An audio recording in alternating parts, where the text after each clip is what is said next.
Jangan lupa subscribe, like, and share. Saya jualan online, tapi saya sering membuat invoice palsu pada kiriman barang ke pembeli saya di luar daerah, agar pajak keluar kota dari Batam tak besar. Pasalnya pajak Batam keluar kota itu 17,5%, berlaku untuk semua barang. Apakah saya harus tinggalkan usaha saya nih Pak Ustadz atau bagaimana? Saya takut uang yang saya dapat memperberat hisab saya nanti di akhirat. Payah saya jawabnya. Nanti saya jawab boleh, bilang orang Ustadz Somad membolehkan bohong, dan orang kantor pajak marah sama saya. Gara-gara ini berkurang pajak dari Batam, kata dia. Jadi aturan-aturan negara yang tidak ada di dalam Quran itu adalah kesepakatan ulama dan umara. Kesepakatan la tajtami'u ummati ala dhalalatin. Umat ini tidak mungkin bersepakat untuk suatu kesesatan. Makanya kita disuruh atiullah wa atiur rasul wa ulil amri. Sama macam pakai paspor. Mana ada hadis nyuruh pakai paspor? Jadi kalau ada anak-anak muda nih, kau udah ngurus paspor.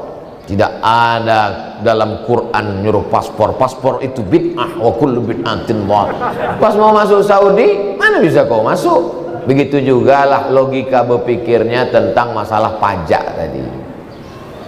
Itu adalah aturan negara. Assalamualaikum Ustaz. Waalaikumsalam. Kami sudah lebih 10 tahun menikah. Mohon doa agar segera diberi Allah keturunan yang soleh, penghafal Quran dan cinta kepada alim ulama, terutama seperti Ustadz Abdul Somad. Nanti kita doakan. Mudah-mudahan yang belum punya anak punya anak. Saya udah 40 tahun Pak Ustadz belum juga punya anak. Hah? Kenapa gitu? Belum nikah. Nikah lah. Nikah. Nanti di akhir majelis kita berdoa. Bagaimana saya menghadapi ibu kandung saya yang tak adil terhadap adab anaknya dalam memberikan kasih sayang? Masalahnya ibu saya terlalu berlebihan kepada anak yang satu saja. Ittaqullah, kata Nabi. Hai ayah, hai ibu, ittaqullah, takwalah kamu kepada Allah. Fa'dilu baina auladikum, bersikap adillah kamu di antara anak-anak kamu. Memang hati tak bisa berdusta. Kadang kita lebih sayang pada anak pertama daripada anak kedua, ketiga. Tapi hati memang tak bisa. Tapi zohirnya maka mesti bersikap adil. Adil tak mesti sama. Adil tak mesti sama. Anak 3, yang satu yang paling kecil TK karena dia lambat nomor antrian. Tak pula belikan laptop 3 dikasih laptop. Anak S1 laptop, anak 3 kasih laptop, habislah. Jadi letakkan sesuatu pada tempatnya, itu bersikap adil. Ibu, bapak jangan sampai kalian tak adil. Anak yang satu dimanjakan, jadi hantu dia. Anak-anak yang satu ini dicampakkan, boleh jadi dia yang berbakti. Jadi kita tak tahu entah mana buah hati, belayan jiwa, permata-permata ini yang akan menolong kita di hadapan Allah. Yang pasti anak-anak kita itu adalah amal jariyah, waladun solihun, anak soleh.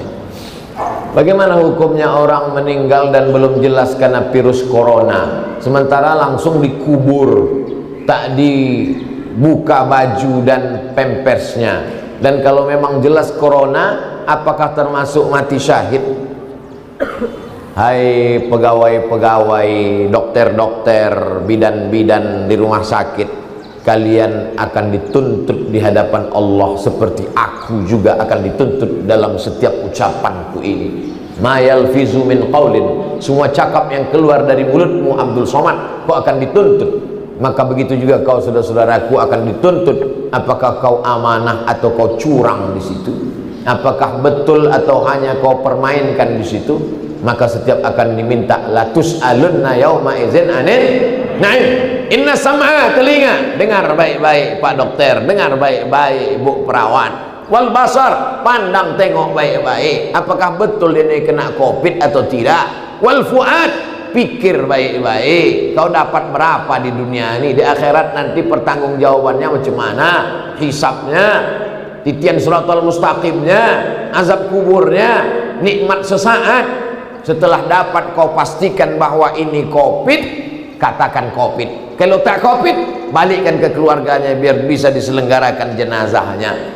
Kalau ini memang betul COVID, maka ada petugas jenazah pakai baju astronot, bersampul semuanya, buka pempersnya karena ada najis di situ, lalu kemudian tayamumkan karena tak bisa dimandikan. Maka secara fikih orang yang kena penyakit menular ditayamumkan. Walaupun kau pakai plastik, pakai baju astronot, ambil tanah, pukulkan, sapukan ke mukanya sekali, sapukan. Jangan takut kena matanya, tak akan berkedip. Sapukan ke tangannya, setelah itu pakaikan kain kapan, setelah itu bungkus plastik, karena dia adalah saudaramu. Kami berterima kasih kepada kalian Bapak Bidan, Bapak Dokter, Ibu Bidan, Ibu Dokter, karena kalian sudah menyelamatkan. Kalianlah ujung tombak perjuangan. Kalau kalian amanah, maka semua pahala kalian dapat. Tapi kalau kalian berkhianat, maka sesungguhnya dosanya juga akan berlipat-lipat. Kenapa? Karena mereka melaksanakan fardu kifayah. Fardu kifayah sudah mereka laksanakan. Lalu kemudian dikuburkanlah. Adapun sholatnya bisa diletakkan di keranda lalu sholat. Takut dibawa ke masjid menular sholat. Allahu Akbar.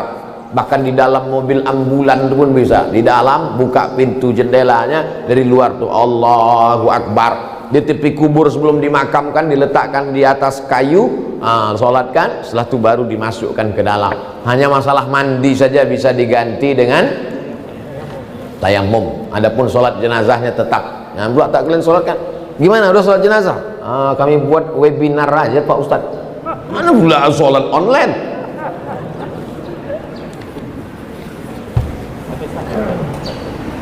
Al-mat'unu syahid. Orang yang kena wabah matinya mati syahid. Tapi kalau orang mati syahid tak perlu dimandikan Pak Ustadz. Syahid yang mana guys? Syahid mati fisabilillah. Syahid itu terbagi dua. Syahid mati fisabilillah itu yang tak dimandikan, dikuburkan dengan bekas-bekas lukanya. Contohnya mana? Sayyidina Hamzah. Sayyidina Hamzah itu dikuburkan dengan luka-lukanya karena nanti mereka bangkit di padang mahsyar akan jadi saksi itu. Luka-lukanya itu jadi saksi di hadapan Allah. Adapun yang mati syahid, orang tenggelam mati syahid, orang kebakaran mati syahid, melahirkan anak mati syahid, orang yang mencari nafkah kena musibah, orang yang sakit perut mati syahid. Kalau pergi mencari nafkah, pergi karena lillahi ta'ala. Adapun orang yang pergi selingkuh, tak boleh mati syahid. Mati syahid yang jenis kedua ini tetap dimandikan. Tak bisa dimandikan, kafankan. Jadi jangan artikan orang kena dia tak lagi kami mandikan. Kenapa? Karena mati syahid. Ini adalah kebodohan yang terstruktur. Bukan syahid itu yang tak dimandikan itu. Dari Habibuddin Batubara. Saya seorang kakek, datuk kakek usia 70 tahun. Solat saya banyak tinggal. Bagaimana saya menghitung solat yang qadha itu? Dihitung aja datuk, berapa yang tinggal dulu di qadha sekarang semampunya. Tak bisa tegak berdiri, duduk. Usolli fardhu zuhri arba'a raka'atin qadha'an. Qadha habis zuhur, habis asar gitu juga. Usolli fardhu asri arba'a raka'atin qadha'an. Dia agak-agak berapa lama tinggal, selama itu pula lah qadha'nya. Kalau tinggal 10 tahun, dia qadha 10. Tak sampai 10 tahun meninggal dunia, diampunkan Allah. La yukallifullahu nafsan illa usaha. Adapun yang muda-muda, kalian anak muda, jangan kalian tinggalkan sholat.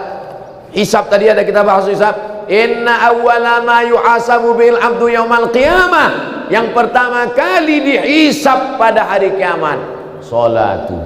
Pertama kali dihisab nanti pada hari kiamat adalah salat. Idza salahat salahal amalu kulluh. Kalau salatnya baik, amal yang lain jadi baik. Idza fasadat fasadal amalu kulluh. Kalau salatnya rusak, yang lain jadi rusak. As-salatu imaduddin. Tiang. Salat adalah tiang. Kenapa kubahnya bisa menempel? Kenapa dindingnya bisa kokoh? Karena tiang. Kalau tiang rusak, maka hancurlah rusak. Jaga sholat, bukan somat. Kertas terakhir. Maaf Ustaz, saya langsung saja. Siapa itu Ifrit dan siapa pula anak buah Dajjal? Wa qala ifritum minal jin. Jelas ayatnya. Cerita tentang Nabi Nuh, cerita tentang Nabi Sulaiman. Ifrit itu adalah minal jin, dari kalangan jin. Nama komunitasnya jin, bukan bikers subuhan. Nama komunitasnya jin. Jin ini terbagi dua. Anna minnal muslimun, kami ada yang jin muslim, juz 29 surat Al-Jin. Wa minnal qasitun, kami ada yang jin kafir. Ada jin muslim, ada jin kafir. Jin muslim masuk surga, taharrau rasyada, mereka selalu mencari kebenaran. Yang jin kafir, kanu li jahannama hataba, masuk neraka jahannam. Jin Ifrit termasuk jin mana? Jin Ifrit yang ada dalam cerita Nabi Sulaiman.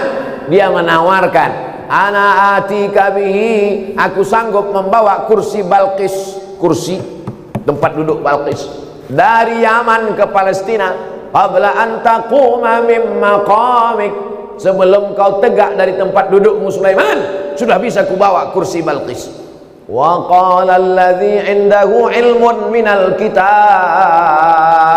datang seorang laki-laki, orang soleh, ilmunya dari Al-Quran. Apa kata dia? Ana atika bihi, aku bisa membawa kursi Balqis dari Yaman ke Palestina. Berapa lama?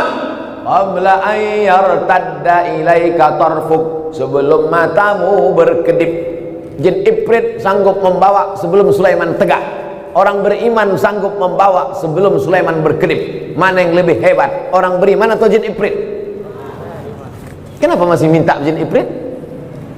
Banyak orang sampai tak makan tak minum pergi ke pohon rindang. Hai jin, datanglah. Kata jin, aku dulu udah kalah tender waktu zaman Sulaiman. Kau datang juga sama aku lagi. Bongak, kata jin. Bodoh, kata jin. Siapa pula anak buah Dajjal?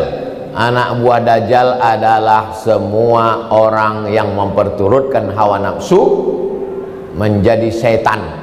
Setan itu dua, sayatinal insi wal jin, dari kalangan manusia dan jin. Alladzi waswisu fi sudurin nas minal jinnati wan nas.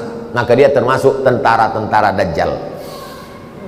Bagaimana jika keduanya sudah berada dalam tubuh kita, Pak Ustadz? Diruqyah, dikeluarkan. Ruqyah pribadi, baca sebelum tidur malam. Tadi malam saya sebelum tidur malam baca Fatihah sekali, Qul huwallahu 3 kali, Qul falaq sekali, Qul nas sekali, pangkal Al-Baqarah 6 ayat sampai walaikumul muflihun, ayat kursi. Sesudah itu lillahi ma fis samawati sampai ujung 3 ayat. Habis itu tahlil la ilaha illallah, habis itu selawat, tiupkan ke telapak tangan, habis itu hembuskan ke muka, ke badan. Saya di Pekanbaru tidur tak terlalu takut, tapi di Batam ini takut. Entah karena tempat juga ya. Bagus, makin takut makin khusyuk kita. Menurut Ustadz yang berceramah di YouTube, barang siapa di dalam tubuhnya ada anak buah Dajjal, orang tersebut akan tunduk dan patuh terhadap perintahnya. Iya, kalau di dalam badannya ada anak-anak buah Dajjal besarang, tak keluar dia, maka akan itulah ikut, karena dia selalu berbisik, ikut bos aku, ayo ikut Dajjal. Jadi sistem Dajjal ini multi level marketing. Dia selalu mengajak, dan dia caranya itu bolak-balik. La'atiyannahum min baini aydihim, aku akan datang dari depan, wa min khalfihim, dari belakang, wa an aymanihim, dari kanan, wa an sama'ilihim, dari kiri. Tak pernah capek, tak pernah lelah, terus berjuang demi untuk menyenangkan hati Dajjal. Tiba-tiba datanglah anak muda, pemuda hijrah yang letoy. Yuk pengajian yuk. Kata Dajjal, siapa nih yang betul sebetulnya? Aku aja mau masuk neraka semangat betul, kata Dajjal. Kau pula mau masuk surga letoy. Mumpung ini masih ada waktu untuk memperbaiki diri. Satu, bagaimana cara agar Ifrit dan anak buah Dajjal keluar dari tubuh kita? tidak akan mungkin bersemayam tempat yang sama. Di situ ada zikir, di situ ada setan. Aku akan ganggu mereka illa ibadaka minhumul mukhlasin, kecuali hamba-hambamu yang tulus ikhlas kepada Allah. Makanya kita diazarkan wirid-wirid. Man laisa lahu wird fahuwa qir. Man laisa lahu wird fahuwa qir. Siapa yang tak punya wirid berarti dia qir. Qir itu apa? Monyet. Wiridnya apa? Itulah wirid harian, wirid pagi, habis sholat subuh baca Fatihah, Qul huwallah, ayat kursi, pangkal Al-Baqarah, wirid. Itu untuk menjauhkan dari gangguan-gangguan jin setan. Iman dan takwa yang bagaimana yang harus kita tingkatkan Pak Ustadz? Iman takwa itu tak berubah dari dulu itu saja. Iman percaya, takwa. Iman takwa itu begini. Datanglah kawan ngasih tahu, bro, ada razia di sana, ada razia di sana, razia Polsek, Polresta Barelang, ada razia. Percaya bahwa di sana ada razia, itu namanya iman.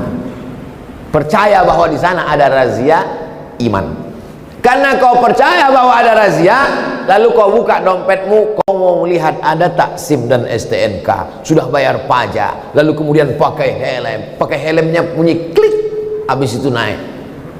Kesiapan dirimu dengan STNK, pajak, SIM, helm, siap melewati. Kesiapan itu namanya takwa.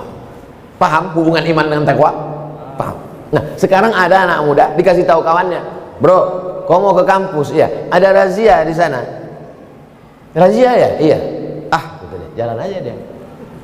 Itu namanya orang beriman tapi tak bertakwa. Percaya kau ada Allah? Percaya. Percaya kau ada malaikat? Percaya. Percaya kau bahwa nanti hari kiamat? Percaya. Percaya kau bahwa ada hisab bangkit di kubur? Percaya. Percaya kau bahwa ada surga neraka? Percaya. Apa yang kau siapkan?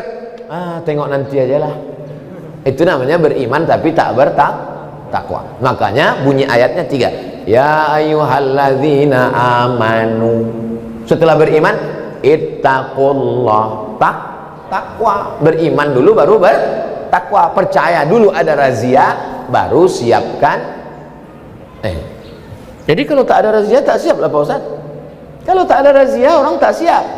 Itulah pentingnya percaya. Setelah percaya barulah datang takut. Nah, begitu saya menjelaskan ilustrasinya sesimpel. Bisa saya menjelaskan takwa menurut etimologi, takwa menurut terminologi, tapi itu nanti 2 SKS dari kampus. Cuman di kampus, awak pun dah keluar dari kampus. Al-Haziniyah Al-Fatihah. A'udzubillahi minasyaitonirrajim. Bismillahirrahmanirrahim. Alhamdulillahirabbil alamin. Rahmanirrahim. Maliki yaumiddin. Iyyaka na'budu wa iyyaka nasta'in. Shiratal mustaqim. Shiratal ladzina an'amta 'alaihim ghairil maghdubi 'alaihim waladdallin. Jangan lupa subscribe, like, and share.